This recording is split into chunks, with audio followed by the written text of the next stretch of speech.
நீங்க எதை விசுவாசிக்கிறீங்களோ, எதை பேசுறீங்களோ, எதை அறிக்கை செய்யறீங்களோ அதே உங்களுக்கு நேரிடும். எதை குறித்து பயப்படுறீங்களோ அதுவும் உங்களுக்கு. ஹலோ, யோபு சொன்னா, நான் மிகவும் பயந்தது எனக்கு நேரிட்டது. ரொம்ப விசுவாசிச்சிருக்கிறார், நினைச்சது அப்படியே நடந்துருச்சு. எதை குறித்து அதிகமாய் பயந்தானோ அது அப்படியே அவனுக்கு நேரிட்டது. ஏன்னா விசுவாசம், நீங்க எதை விசுவாசிக்கிறீங்களோ அப்படியே பிறப்பிக்கும் பாருங்க. அதனால்தான் நீங்க எதை விசுவாசிக்கிறீர்கள் என்பதில் கவனமாய் இருக்க வேண்டும். அதை அப்படியே உண்டாக்கிடுச்சு அவன் வாழ்க்கையில.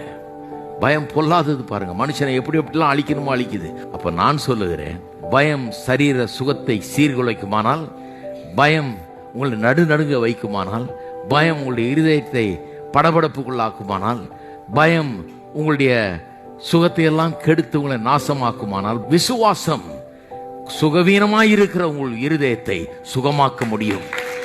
ஏன்னா விசுவாசம் வேற ஒண்ணும் இல்ல, பயத்தை மாதிரியே ஆப்போசிட் சக்தி.